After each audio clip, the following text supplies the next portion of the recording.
Well, good day there, everybody. Happy Monday. Happy post-Super Bowl Monday. That's a big basketball right there. We're in Knoxville, Tennessee, home of the Women's College Basketball Hall of Fame.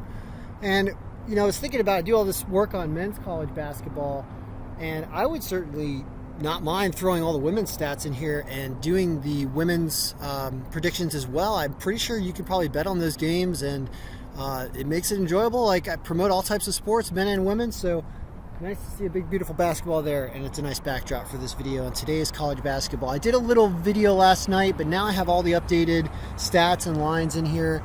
And, is there anything of interest? Because as I drive through Tennessee and West Virginia, all of these states now allow online sports betting, so really makes it easy, and you could play these games. So it's still wanting this Hampton game as the only real underdog, and their money line went up to 144.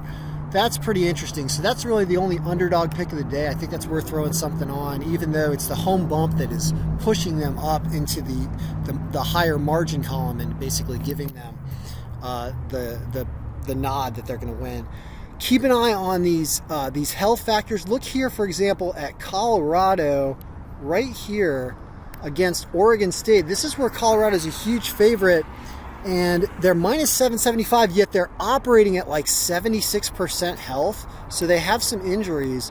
And what you could do is you could go through the injury pivot, or you could go through the injury sheet and look up what are Colorado's injuries and see if they are, these people might potentially be playing and maybe game time decisions or not.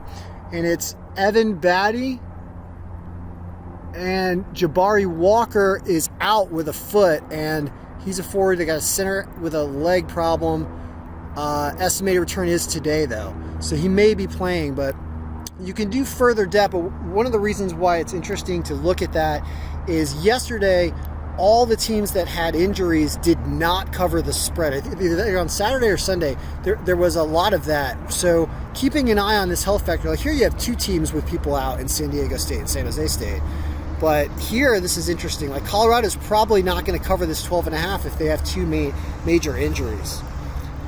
Is there anything else down here? Just two more injured teams with Kansas and Oklahoma State. Not really any other underdog lines. If we move this thing down to a 0 bump and refresh, we see if there's any other underdogs that pop up at the bottom. And the answer is Jackson State away at Southern is a close one. But it's kind of a tough day. So maybe Hampton, maybe going against Colorado to cover the spread, going with Oregon State to cover the 12.5 is an interesting idea.